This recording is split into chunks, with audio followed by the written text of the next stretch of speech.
Bueno, muy buenas noches. Hoy tenemos el gusto de volver a tener con nosotros en el programa de Fogón es Fogón acá en la Argentina a Jorge Chagas. ¿Cómo estás, querido? Muy bien, con mucho frío, pero bien, bien, muy Qué bien de frío. ánimo. ¿Cuánto está haciendo Montevideo? Ay, creo que estamos bajo cero. Bajo cero, qué va. Aunque yo no estoy en Montevideo, yo estoy a 44 kilómetros de Montevideo. Ah, Estoy, ¿dónde está? ¿Dónde? estoy en Villa Argentina, Atlántida. Ah, qué lindo. Sí, Ah, estoy, oh, este, estoy un poco lejos de Montevideo. una belleza Cerca. ese lugar, ¿eh?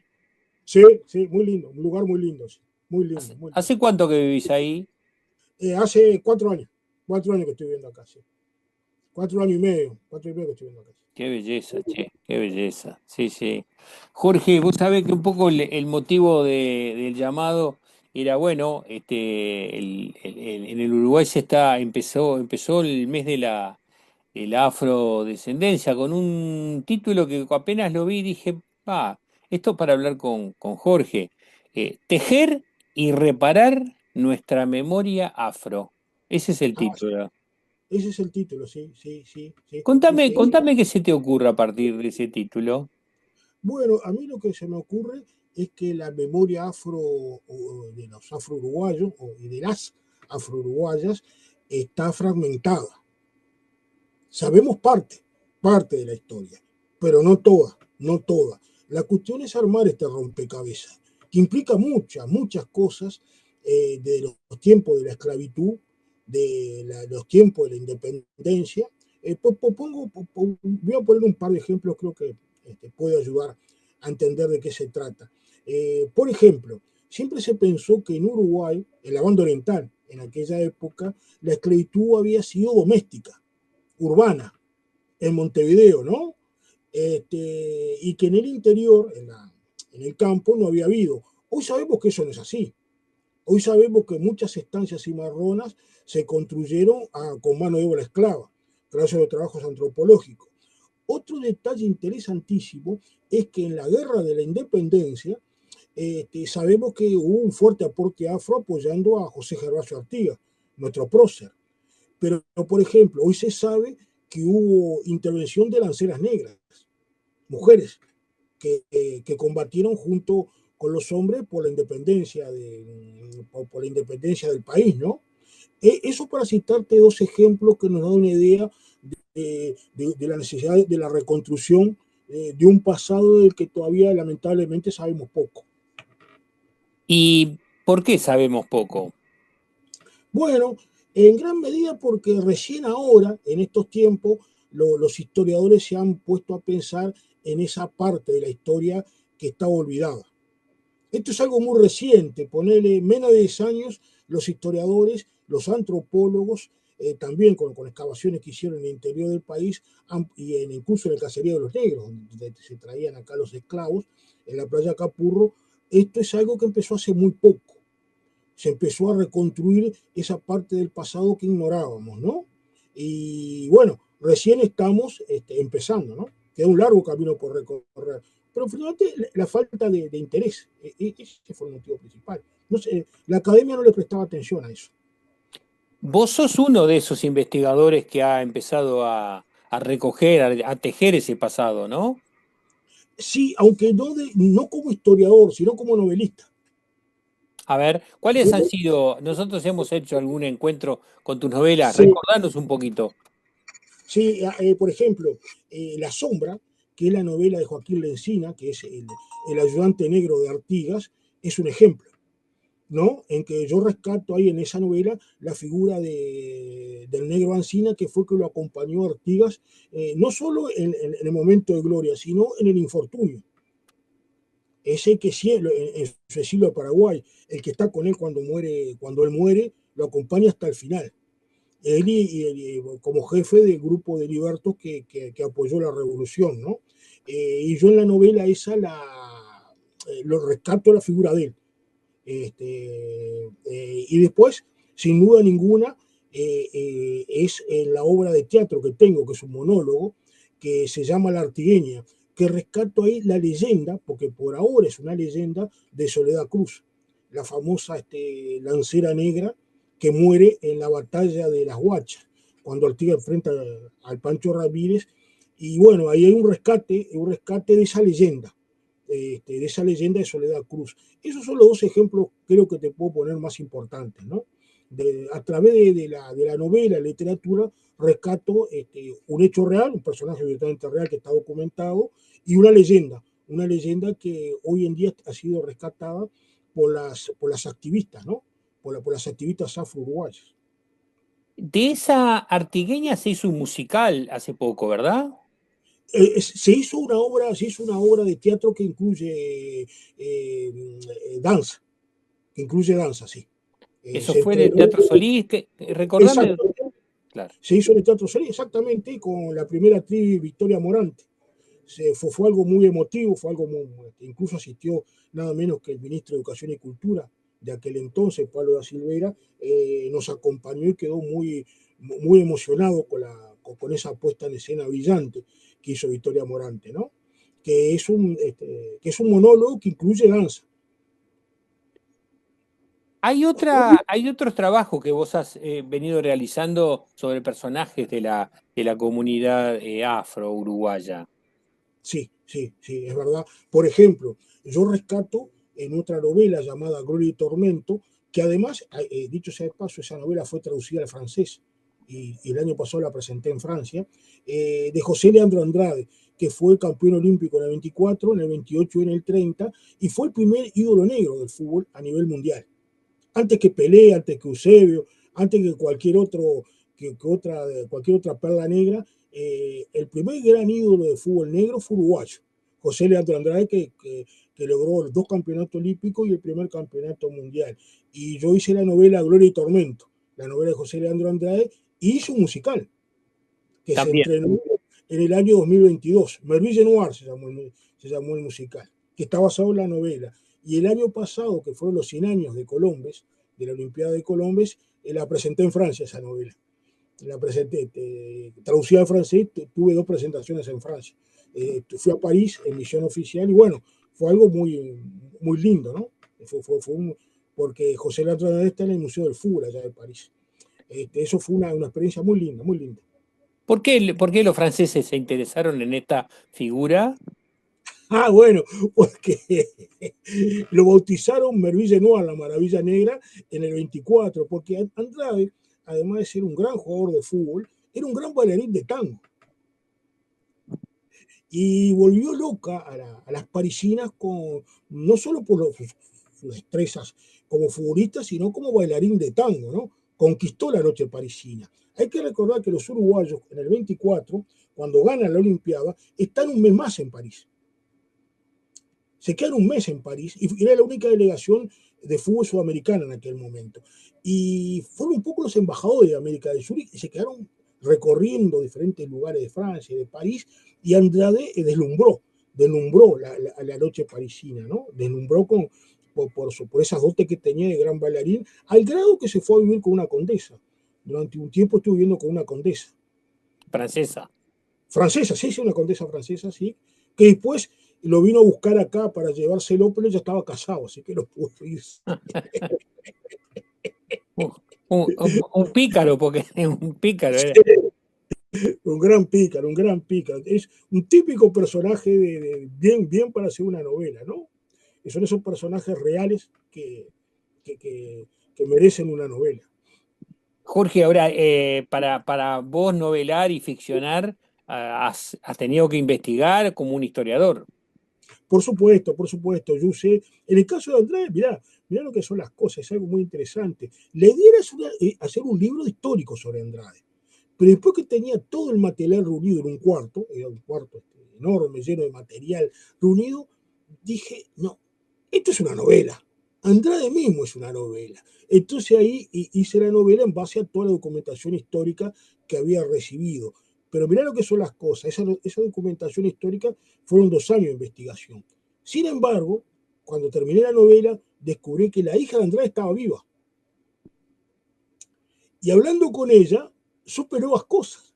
Y tuve que hacer después una versión corregida de la novela que había publicado, ¿no? Antes, ¿no? Y la hija, que murió hace poco, me contó cosas del Andrade más íntimo, ¿no? del Andrade como esposo y padre de familia, como padre, ¿no? Es interesante, ¿no? Era un bandido, pero era un esposo muy cariñoso y un padre muy protector, ¿no? Si bien puede desaparecer por varios días, ¿no? Porque le gustaba mucho la noche, en la casa era un señor y un padre que muy apegado a su hija, lo que demuestra la complejidad del alma humana, ¿no? Claro, claro. Jorge, ¿y en qué estás trabajando ahora? Bueno, ahora estoy trabajando, estoy tratando, en las cosas que estoy trabajando, en literatura, estoy tratando de terminar la novela de la Artigueña. Tengo la obra de teatro, que ya está entrenada, y incluso se entrenó en Buenos Aires el año pasado. Este, pero ahora viene la novela de la Artigueña. Esta es una leyenda, me decías. Por el momento es una leyenda. Es muy interesante porque es una leyenda que tiene varias versiones. Es una leyenda que tiene varias versiones. En una, Soledad Cruz es una persona que actúa sola prácticamente, en, que tiene una pareja que es un indio, ¿no? Y que participa en la batalla, en varias batallas, y muere en la batalla de las Huachas. Lo único que cambia en estas versiones de la novela, de la leyenda, quiero decir, es lo que no cambia nunca es el fin trágico. Ella siempre muere o bien queda malherida en la batalla de las Huachas. Mi nombre es Victoria Morante Núñez y me encuentro en el Centro Cultural Universitario Pacurondo en la residencia con el proyecto La Artigueña. La Artigueña es una obra de danza-teatro del autor Jorge Nelson Chagas, afro-uruguayo, que habla sobre Soledad Cruz, fue una lancera en condición de libertad que combatió en las batallas junto a José Gervasio Artigas, el prócer del Uruguay y de aquí, de Argentina. Es una historia de transmisión oral. Soledad Cruz como tal es un ícono en el Uruguay. No hay documentación escrita sobre ella. También puede ser que haya tenido un cambio de identidad, que quizás no se haya llamado exactamente Soledad Cruz, que sea un nombre como ensamblado. Ya físicamente sí existió y ha estado con Artigas en las batallas. Chagas escribe sobre ella la investigación de los africanos en condición de libertos que fueron a batallas hacia la zona del litoral, camino al Paraguay. A través de esta migración de los esclavos acompañando a Artigas, hoy existe una gran población e influencia en el litoral argentino de aquellos esclavos que fueron a batalla, que luego quedaron en aquellos territorios. Chagas escribe en función de también esos registros e investigación, que se dice que había cofradía de mujeres. Pasa a ser un relato llevado a obra, transversalizado por muchísima información, simbología. Queremos invitarlas a las próximas funciones el 4 y 11 de julio aquí en el Centro Cultural Universitario Pacurondo. Los esperamos. Pero la otra versión es mucho más compleja, porque ella aparece como líder de una cofradía de lanceras negras, las Singas, que veneran a una diosa africana que había sido expulsada del reino celestial. Hay un dios africano, el padre Olodumare, el dios de todos los dioses, que dirige un consejo de dioses en que ella integraba, pues la expulsan. Hay un complot de los hombres, de los dioses varones, la expulsan del reino celestial, cae en la tierra, se funde con la naturaleza y todas las guerreras, las mujeres guerreras, la veneran. Hay cierta complejidad en esta leyenda. Hay cierta complejidad porque hay como una especie de reivindicación feminista, ¿no? Y bueno, en esta segunda versión, que es la que yo tomo para mi novela, Soledad Cruz es jefa de las Singas, la líder de las Singas, y aparece mucha esa mitología africana. En eso estoy trabajando en literatura. Contanos que esa batalla de las Huachas, cuándo fue y quiénes se enfrentaban ahí. Ay, buena pregunta. La batalla de las Huachas tiene que ser por 1822. Ahí fue el problema, que fue ahí cuando Artigas se pelea con el Pancho Ramírez, ¿no? Se pelea porque el Pancho Ramírez ya no reconoce la jefatura de Artigas. No la reconoce porque Artigas ya venía derrotado por los portugueses, que prácticamente lo expuso al de la Banda Oriental. Entonces Artigas cruza Río Uruguay, pide ayuda, le pide obediencia a Ramírez. Ramírez le dice que no, que ya no es el caudillo, y Artigas lo enfrenta en la batalla de las Huachas, que esa Artigas la gana, pero queda muy debilitado. Después de la segunda batalla la gana Ramírez, obliga a Artigas a irse a exiliarse, ¿no? Bueno, Soledad Cruz habría muerto en esa batalla, la batalla de las Huachas, según las diferentes versiones que hay sobre ella, ¿no? Y me apresuro a decirte, una vez cuando estuve en Entre Ríos me preguntaron qué pensaba yo entre el conflicto entre el Pancho Ramírez y Artigas. Y yo les respondí algo muy simple. Eran dos personalidades muy fuertes, demasiado fuertes, eran dos caudillos con una personalidad muy fuerte, y era bravo, porque Ramírez tenía su parte de razón en el conflicto, ¿no? Visto a la distancia, es un conflicto entre dos personajes muy fuertes, entre dos caudillos tremendos, en que Ramírez tiene algo de razón, ¿no, verdad? ¿En Dado qué, como estaba la situación, tenía algo de razón Ramírez, algo de razón. en qué sentido lo decís? Que Artigas ya estaba terminado, no tenía sentido ninguno que Artigas reclamara un liderazgo sobre él. Ya Artigas es un hombre derrotado. Decime, Jorge, ¿y estas artiguenses, esta brigada de lanceras negras, Sí. participa en esta batalla o en otras también, junto a Bueno, Artigas? según la leyenda, participan de la batalla de las piedras en adelante. Ah, ¿también en la batalla de las piedras? Habrían estado. Vos sabés que es un tema interesantísimo, y acá vamos a la historia pura y dura. Hay un libro llamado La Casupeña, se llama, escrito por Néstor Barbosa, en que es una entrevista que le hace el padre de él, le hizo una entrevista a la Negra Pancha, que en el año a principios de 1901, tenía como más de 100 años. Y ella sostiene en esa entrevista que había participado en la batalla de las piedras. Esa es una pista. Esa es una de las pistas que hay.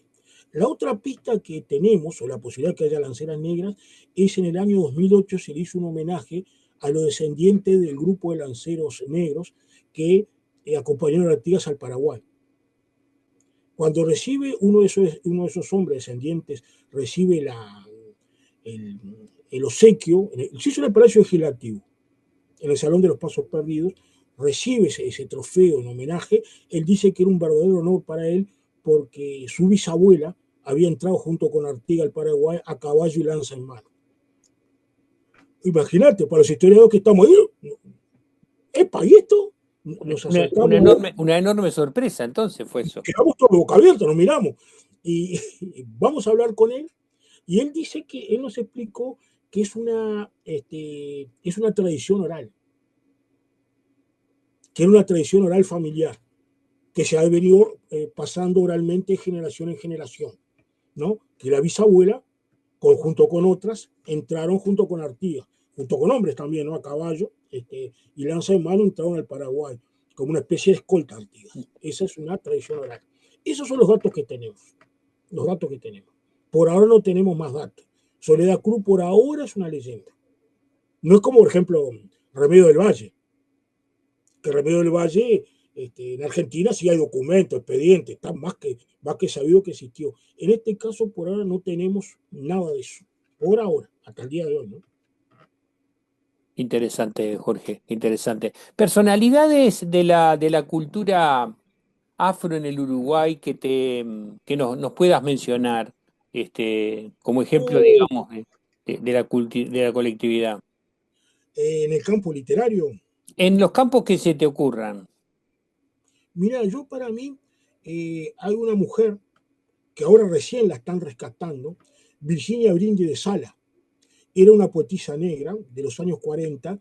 ¿Y qué mérito enorme tiene Virginia Brinde de Sala? Que fue la primera poeta negra en América Latina que publicó un libro. La primera. María Morena. Virginia Brinde de Sala, que después ya se fue a Buenos Aires, frecuentó los círculos literarios en Buenos Aires y murió en Buenos Aires. Virginia Brinde de Sala. Pero fue la primera poeta negra en publicar un libro. Y quedó olvidada durante mucho tiempo, quedó olvidada, y recién ahora, en estos últimos años, se ha rescatado su figura, se ha musicalizado sus poemas, hay como una reivindicación de esa mujer. La otra persona que yo rescataría en el pasado son dos, Isabelino Gares y Jorge Emilio Cardoso, dramaturgos negros, brillantes, los dos, ¿no? Que trataron temas en sus obras de la raza, especialmente Jorge Emilio Cardoso, que recibió muchos premios en el exterior, aunque acá no lo reconocieron, poca gente lo conoció. Era más conocido en el exterior que acá, pero Jorge Emilio Cardoso hizo una obra que para mí es una de las mejores obras de teatro que he visto en mi vida, que se llamó El desalojo de la calle de los negros, que trata el famoso episodio de acá en Montevideo, cuando se desalojan los conventillos y es expulsada, la población negra es expulsada hacia otras partes de la ciudad, y él hizo la obra esa, pero lo interesante que esa obra, los actores eran los propios vecinos que habían sido expulsados. Ah, mira. O sea, actuaron de sí mismos, hacían su papel de sí mismos.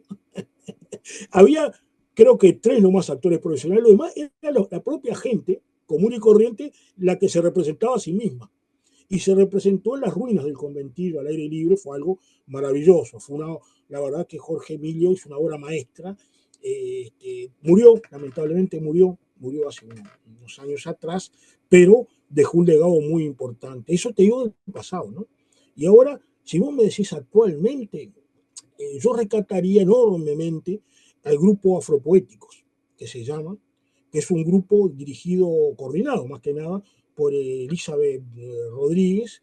Es un grupo que está haciendo muchísimas cosas buenas, una intensa actividad, y tiene un grupo de hombres y mujeres que se dedican a la poesía, generalmente casi 99% poesía afro, que son excelentes porque está haciendo una actividad cultural de 3 por semana, 3 o 4 veces por semana, ¿no?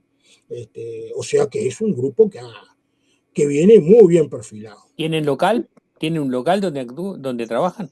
No, porque recorren los bares literarios, las peñas literarias en la noche, los encuentros literarios.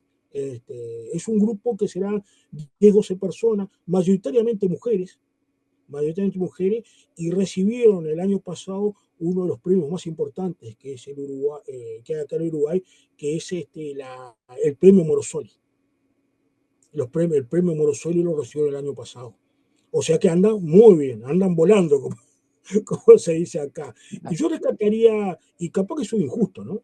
Porque te podría decir gente de la música, pero en la rama que yo conozco, la rama literaria, creo que son son gente que hay que rescatar. Y rescato, miramos, a mi tocayo Jorge Bustamante, que era genealogista, un genealogista negro brillante que murió lamentablemente durante la pandemia, que él hizo enormes trabajos genealógicos sobre las familias negras de Montevideo, y ese fue un hombre que ha ayudado a reconstruir el rompecabezas histórico de acá de la comunidad.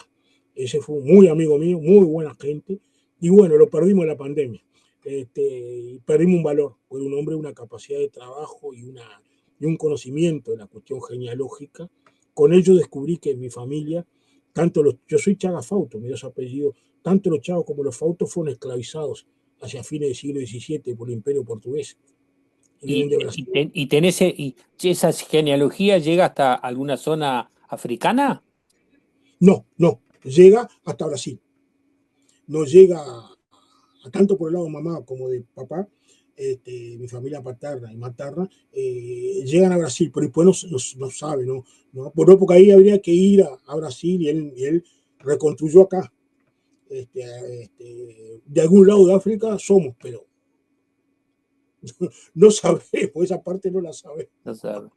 Jorge, Bueno, pues, qué gusto fue charlar contigo nuevamente. Y gracias. bueno, estamos en contacto, seguimos en contacto. Muchas gracias. Quedo a las órdenes. Muchas gracias, felicidad. Hasta luego. Chao. Chao.